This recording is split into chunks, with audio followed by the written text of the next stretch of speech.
पाकिस्तान में एहतसाब जो है वो हमेशा पॉलिटिकल विक्टिमाइजेशन के टूल के तौर पे इस्तेमाल होता है।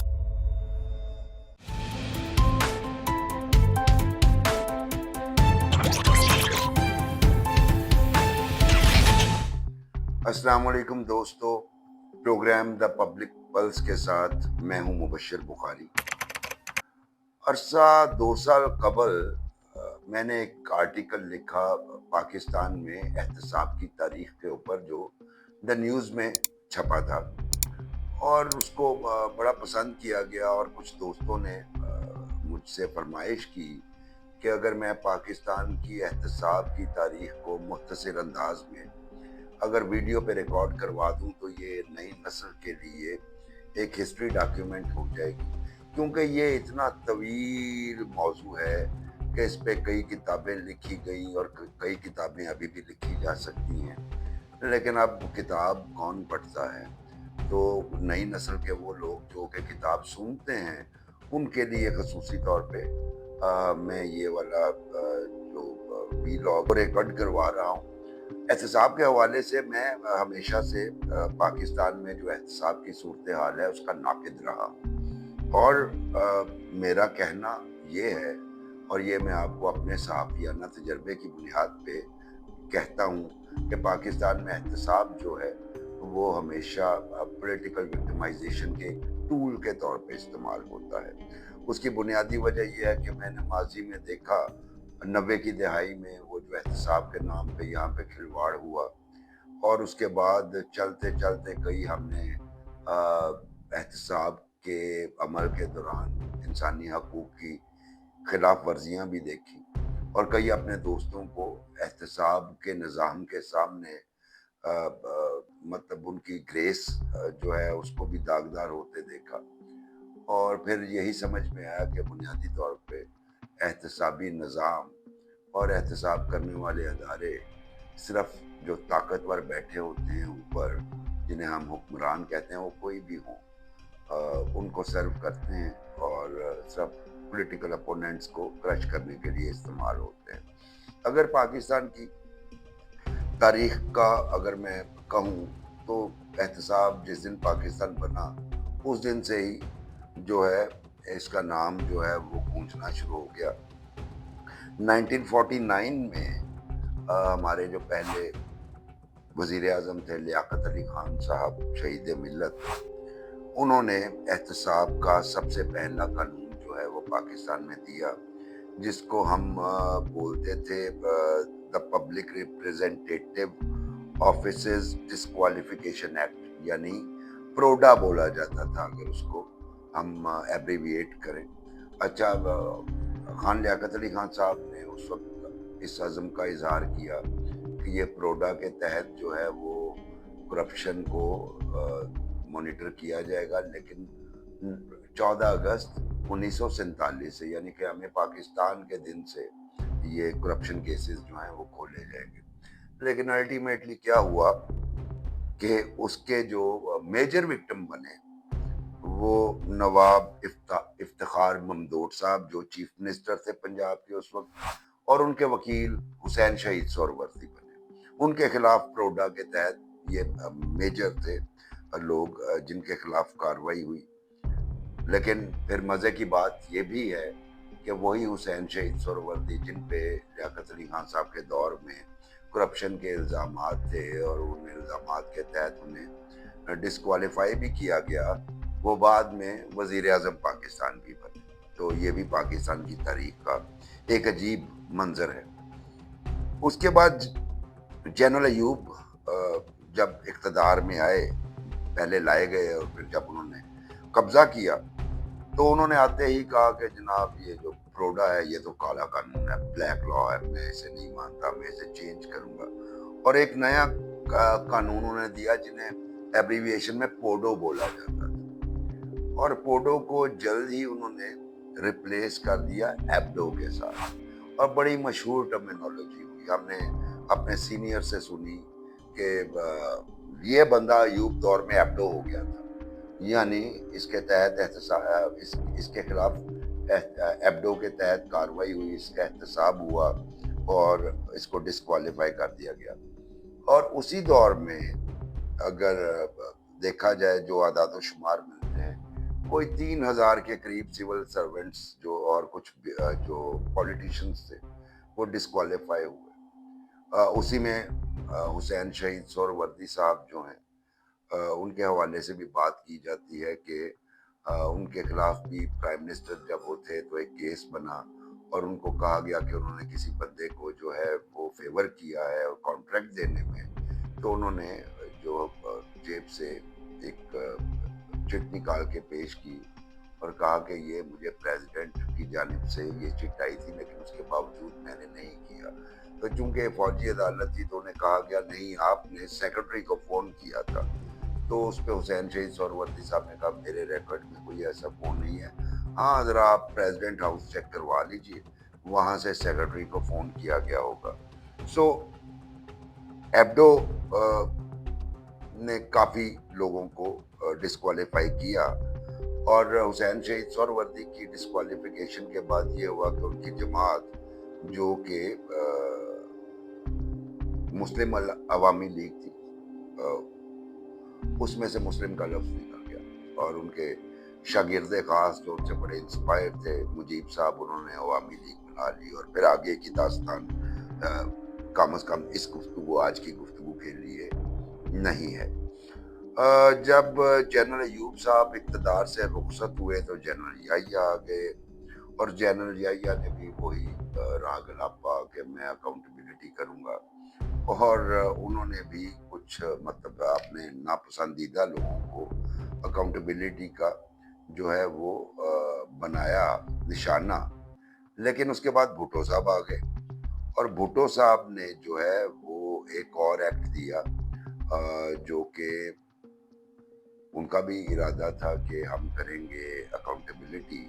اور لیکن ہوا یوں کہ ان کا جو ایکٹ تھا اس کا نام جو ہے وہ ہولڈرز آف ریپریزنٹیٹیو آفیسز کے نام سے تھا. مقصد اس کا بھی تھا، اس میں آپ پارلیمنٹیرینز کو ڈسکوالیفائی کر سکتے تھے، اور انہی کے لیے بنایا گیا تھا. لیکن کسی ایک بندے کے خلاف کوئی ایک مقدمہ نہیں ہوا، اور اس طرح صورتحال چلتی رہی. ضیاء الحق صاحب جو ہے وہ تشریف لے آئے بھٹو صاحب کو ڈپوز کر کے، اور انہوں نے بھی پھر احتساب اپنی جگہ پہ احتساب وہ کھیلتے رہے. لیکن اصل کہانی شروع ہوتی ہے 90 کی دہائی میں. غلام اسحاق صاحب صدر تھے، محترمہ بے نظیر بھٹو شہید 1988 میں پرائم منسٹر بنی، اور پھر 89 میں ان کی حکومت کو فارغ کر دیا گیا. 20 کیسز بنے ان پہ کرپشن کے. اسحاق خان نے کہا کہ بہت کرپشن ہوئی اور اس لیے حکومت کو میں ٹاپل کر رہا ہوں. اس میں آصف زرداری صاحب کے خلاف بھی، یعنی موجودہ صدر پاکستان کے خلاف بھی مقدمات ہوئے. اور پھر اس کے بعد میاں نواز شریف آئے اقتدار میں، پرائم منسٹر بنے پہلی دفعہ 1990 میں، اور ان کی حکومت کو بھی 1992 کے قریب اختتام میں چلتا کیا انہی صدر غلام اسحاق خان نے، جن کا میاں نواز شریف دم بھرتے تھے. اور وہی چارجز تھے کہ بہت کرپشن ہوئی ہے. اور مزے کی بات یہ ہے کہ اگلی جو گورنمنٹ آئی جس کا حلف غلام اسحاق خان نے جس کی کیبنٹ کا لیا، اس میں محترمہ بے نظیر بھٹو تو تھی 1993 میں پرائم منسٹر، لیکن آصف زرداری صاحب بھی اس وقت کے ماحولیات کے فیڈرل منسٹر بنے. سو احتساب اگین اب دم توڑ گیا. پھر بہت محبت سے، بڑے جذبے کے ساتھ محترمہ بے نظیر بھٹو نے غلام اسحاق خان صاحب کے خلاف فاروق لغاری جو کہ ان کے لائلسٹ تھے، انہیں صدر پاکستان الیکٹ کروایا. لیکن پھر بعد میں معاملات ان کے درمیان خراب ہو گئے، اور 1996 میں فاروق لغاری صاحب نے حکومت توڑ دی محترمہ بے نظیر بھٹو کی، اور پھر انہوں نے بھی احتساب کا نعرہ لگایا. اور سب سے پہلے انہوں نے ایک جاری کیا احتساب آرڈیننس جو کہ صدر ہی جاری کر سکتا ہے، اور اس کے ساتھ کہا کہ اس آرڈیننس کو امپلیمنٹ کرنے کے لیے میں ایک احتساب کمیشن بناؤں گا. وہ احتساب کمیشن بنا جس کے پہلے چیئرمین تھے لاہور ہائی کورٹ کے ایک ریٹائرڈ جج جسٹس غلام مجدد مرزا، اور اس کے تحت جو ہے وہ اگین محترمہ بینظیر بھٹو اور آصف زرداری اور پیپلز پارٹی کے کچھ دوسرے جو کہ لغاری صاحب جن سے کافی زیادہ خار کھاتے تھے ان کے خلاف مقدمات ہوئے، لیکن بہرحال وہ مقدمات اپنی جگہ پہ ابھی چل رہے تھے۔ جب فاروق لغاری صاحب کی مخاصمت ہوگی 1997 میں، جو طاقتور ترین پرائم منسٹر تھے پاکستان کی تاریخ میں، یعنی میاں نواز شریف جو دوسری دفعہ پرائم منسٹر بنے تھے، انہوں نے آتے ہی یہ کیا کہ انہوں نے احتساب آرڈیننس کو ریپلیس کیا احتساب ایکٹ کے ساتھ 1997، اور پھر احتساب سیل ایک قائم کیا، اور وہی احتساب سیل جو ہے وہ میاں نواز شریف کے دست راست سیف الرحمان صاحب اپنے آفس سے چلایا کرتے تھے۔ اور پھر یہ میں بائی دا وے بتاتا چلوں کہ سیف الرحمان مریم نواز کے صاحبزادے جنید صفدر صاحب کے سابق سسر ہیں، جن کے دونوں میں سیپریشن ہو چکی ہے۔ انہوں نے انتہائی جسے آپ کہتے ہیں بے مار 4.5 کر کے مقدمات قائم کیے محترمہ بینظیر بھٹو اور آصف زرداری اور پیپلز پارٹی کے دوسرے لیڈرز کے خلاف، جو لائلسٹ تھے بے تحاشا۔ لیکن جب وقت گزر گیا تو وہی سیف الرحمان صاحب احتساب کو راولپنڈی میں آصف زرداری سے معافی مانگتے بھی نظر آئے۔ میاں نواز شریف اور محترمہ بینظیر بھٹو کی جب ملاقات ہوئی تو اس پہ بھی میاں نواز شریف کی طرف سے اپالوجی آئی کہ ہم نے آپ کے خلاف جو ہے وہ جھوٹے مقدمے بنائے، اور اس کے بعد جب میاں نواز شریف رخصت ہوئے، یعنی انہیں رخصت کیا گیا، بلڈ لیس کو جنرل مشرف کی طرف سے اکتوبر 1999 کو مشرف صاحب نے پھر آ کے وہ مکہ لہراتے ہوئے نعرہ لگایا کہ میں احتساب کروں، اور انہوں نے سب سے پہلے جو ہے وہ نیشنل اکاؤنٹیبلٹی آرڈیننس جو ہے وہ ایک دیا، اور اسی کے تحت انہوں نے نیب بنایا، نیشنل اکاؤنٹیبلٹی بیورو، جسے آپ احتساب سیل کے نام سے جانتے ہیں۔ اور اس کے تحت انہوں نے جنرل امجد حسین صاحب، لیفٹیننٹ جنرل امجد حسین سرونگ جنرل تھے، انہیں پہلا چیئرمین لگایا، جس سے یہ تاثر ملا کہ لیفٹیننٹ جنرل سرونگ چیئرمین، اس کا مطلب ہے کہ کچھ ہے۔ لیکن اگین ہم نے وہی دیکھا کہ احتساب کے نام پہ صرف وکٹمائزیشن ہوئی۔ 2004 میں ایک عجیب و غریب سا معاملہ ہوا۔ ہمارے پیپلز پارٹی کے سیکرٹری جنرل صاحب کا فیڈرل منسٹر جہانگیر بدر ایک ورکر آدمی تھے، ان کے ایک قریبی، ان کے خلاف بھی چونکہ نیب کیسز تھے، چونکہ وہ پیپلز پارٹی کے سیکرٹری جنرل تھے، تو ان کے ایک قریبی دوست میاں ارشد کو نیب نے کسٹڈی میں لیا وعدہ معاف گواہ بنانے کے لیے، اور پھر وہ کسٹڈی میں ان کی ڈیتھ ہو گئی۔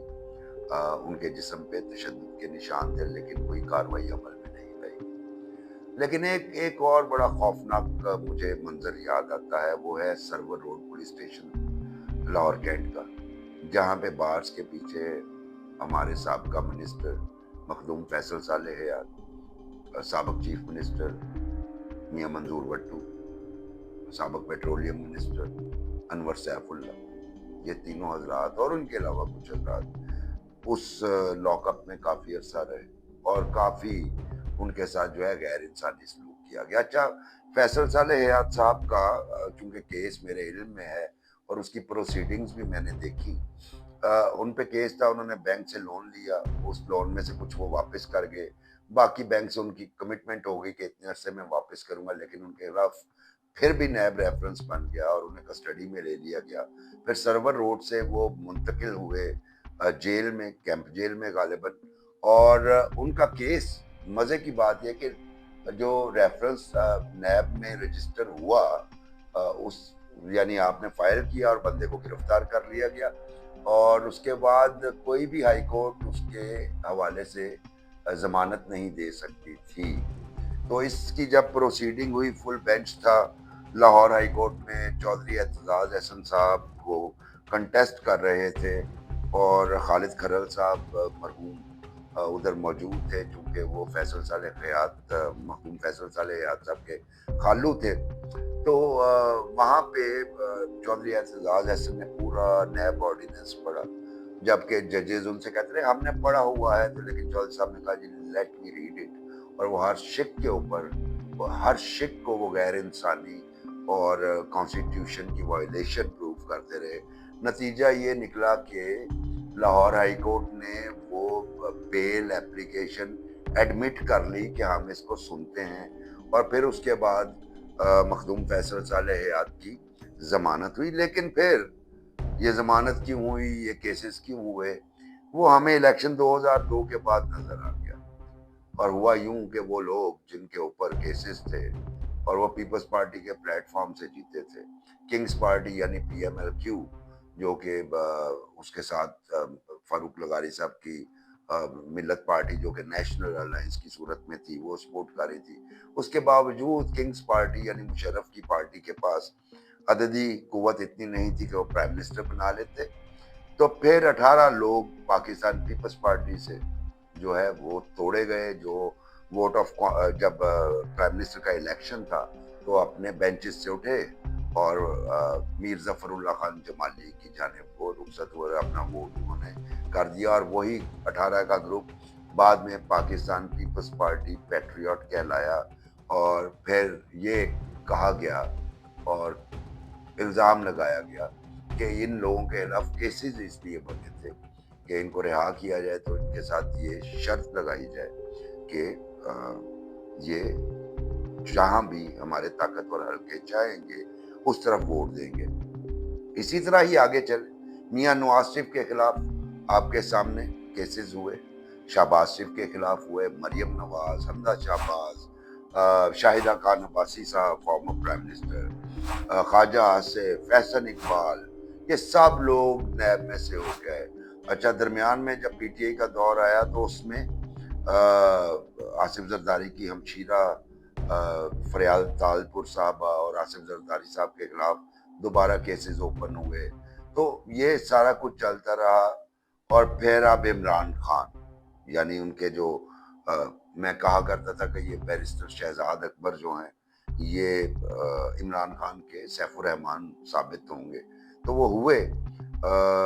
इमरान खान साहब भी अब उसी एहतसाब केस में ही उन्हें सज़ा मिली है 7 साल कैद की। उनकी अहलिया को भी एहतसाब के ही अमल के ज़रिए, और ये विक्टिमाइजेशन है या जो भी है, इसको आप जो भी कहिए, लेकिन बहरहाल वही कंट्रोवर्शियल एहतसाब का कानून और एहतसाबी अमल उनके खिलाफ इस्तेमाल हुआ। तो ये एक ब्रीफ सी हिस्ट्री थी, स्टूडेंट्स के काम आएगी। इस पे बात तो बहुत लंबी हो सकती है, लेकिन एंड पे मैं ये कहना ज़रूर चाहूँगा कि पाकिस्तान में ये जो पुराना एहतसाबी नारा है और ये जो एहतसाब ब्यूरो है यानी नैब है, और या पुराने जितने भी थे, ये सारे नाकाम हो गए। टाइम एंड अगेन इन्होंने साबित किया कि ये एहतसाब नहीं कर सकते, जिसे आप ट्रांसपेरेंट अकाउंटेबिलिटी कहते हैं। और फिर इससे बड़ा स्कैम क्या होगा कि एक खातून उठती है, मैं नाम नहीं लेता, अक्सर खवातीन के जब इस तरह के, और वो कंप्लेंट करती है कि उनके खामद का केस था और उस पर उनको हरास किया गया। ना सिर्फ हरास किया गया बल्कि उनको वीडियो भी बनाई गई नाजेबा, और फिर उनको ब्लैकमेल करते रहे। और उन्होंने दरख्वास्त की एक साबक चेयरमैन नैब जो कि रिटायर्ड जज भी हैं उनके खिलाफ कार्रवाई की, लेकिन उस हवाले से कुछ भी नहीं हुआ। तो ये भी एहतसाब है कि एक इतना बड़ा स्कैम सामने आ गया और उसके बावजूद जो है कोई एक्शन नहीं लिया गया। सो मैं अपने आज के इस प्रोग्राम का अख्ताम इन अल्फाज के साथ करता हूँ कि अगर कानून आम आदमी को इंसाफ नहीं दे सकता तो कानून कानून नहीं होता, बल्कि सिर्फ एक ऐसा टूल होता है जिससे ताकतवर लोगों को प्रोटेक्ट किया जाता है। और पाकिस्तान में नैब जो है वो एक ऐसा ही टूल है जिससे सिर्फ ताकतवर लोगों को प्रोटेक्ट किया जाता है या मुखालिफ ताकतवर लोगों को टारगेट किया जाता है। लेकिन जब ये आम आदमी इसके नरगे में आता है तो फिर वो सरगोदा के मरहूम टीचर की याद आती जिनकी हथकड़ी लगी हुई थी और स्ट्रेचर पे उनकी डेथ हो चुकी थी। क्योंकि वो प्रेशर ले ही नहीं सके।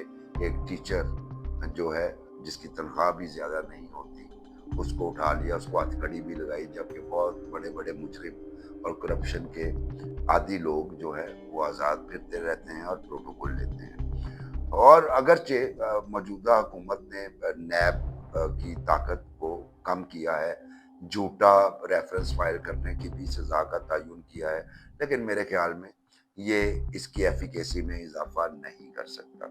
प्रोग्राम थोड़ा सा लंबा हो रहा है और मेरे प्रोड्यूसर जो है वो मुझे इशारा कर रहे हैं कि टाइम थोड़ा है, और फिर ये भी होता है कि आप लोगों की बोरियत का भी ख्याल होता है। तो इसलिए प्रोग्राम अगर आपको पसंद आया है तो चैनल को सब्सक्राइब कीजिए और लाइक कीजिए, शेयर कीजिए और कमेंट भी ज़रूर कीजिए। आपका फीडबैक मेरे ख्याल में सबसे इम्पोर्टेंट है। जो आप महसूस करें, आप सुनते हैं, यही आपकी बड़ी मेहरबानी। उसके बाद आप भला कहें, बुरा कहें, ये भी आपकी मेहरबानी। आप सब सलामत रहिए। अगले प्रोग्राम तक के लिए मुबशर बुखारी को इजाज़त दीजिए। अल्लाह हाफ़िज़।